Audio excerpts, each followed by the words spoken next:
Aula de História. Vou falar sobre a Reforma Protestante. As transformações ocorridas no campo das artes e das ciências também refletiram em mudanças na mentalidade da época. Parcelas da população europeia começaram a dedicar mais tempo para a leitura, trocar mais ideias e, assim, passaram a ser mais críticas. Todos esses fatores contribuíram para que diversas pessoas começassem a questionar também a mais poderosa instituição da época, a Igreja Católica. Esse movimento ficou conhecido como Reforma, porque, inicialmente, tinha como objetivo reformar a estrutura da Igreja Católica. A reforma começou no final da Idade Média, quando a Igreja se tornou alvo de diversas críticas. Pesavam sobre ela, entre outras coisas, denúncias de corrupção e de abusos morais, além de críticas ao excessivo poder político concentrado na figura do Papa. Em 1517, Martim Lutero, um monge professor da Universidade de Wittenberg, na região oeste da atual Alemanha, contestou uma das principais práticas da Igreja Católica na época, a venda de indulgências. A indulgência era um perdão que a Igreja oferecia às pessoas que se arrependiam de seus pecados. Tratava-se de uma espécie de carta vendida pela Igreja aos fiéis.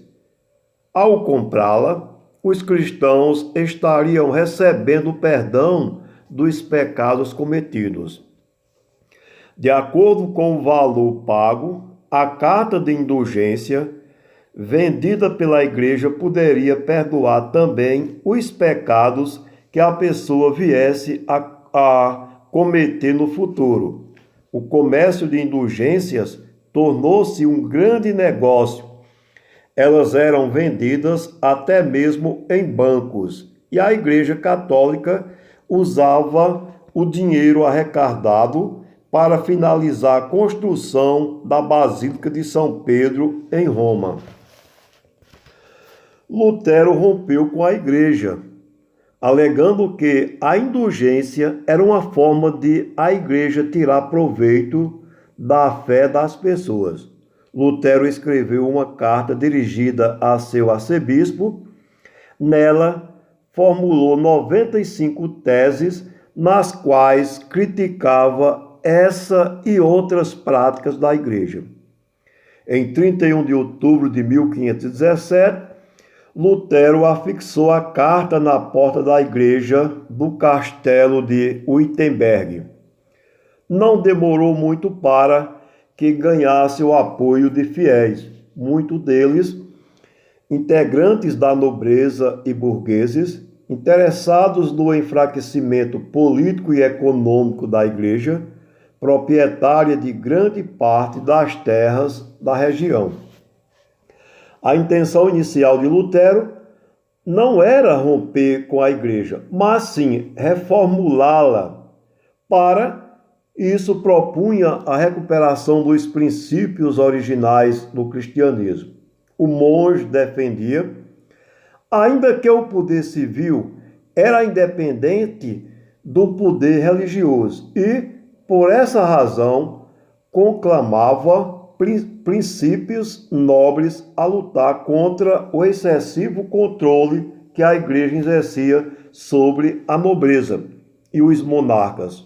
Entretanto, O que tinha começado apenas como uma crítica logo se tornou uma situação insustentável.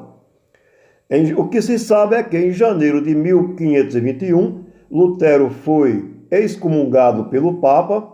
Em abril, o imperador do Sacro Império Romano Germânico, Carlos V, convocou uma assembleia para que Lutero voltasse atrás em suas ideias. Firme em suas convicções, o monge recusou-se a negá-las. Esse foi o momento da ruptura de Lutero e seus seguidores, chamados de protestantes, com a Igreja Católica. Nós sabemos que sobre a proteção de um príncipe que o apoiava, Lutero traduziu o Novo Testamento do latim para o alemão e escreveu diversos textos de condenação à Igreja. A imprensa de tipos móveis, inventada há menos de um século, foi fundamental para a propagação do pensamento de Lutero, como mostra a seção para se seguir. Então, foram esses movimentos que ocorreram entre a Igreja Católica e praticamente o Estado, porque se o cidadão cometia um crime e pagava uma determinada quantia, ou seja, uma indulgência, ele estava livre dos pecados, segundo a própria Igreja Católica, e também estava livre da justiça comum, ou seja, do homem. Então, eu vou parar por aqui. Isso é apenas um resumo da reforma e da contra-reforma. Boa sorte para vocês.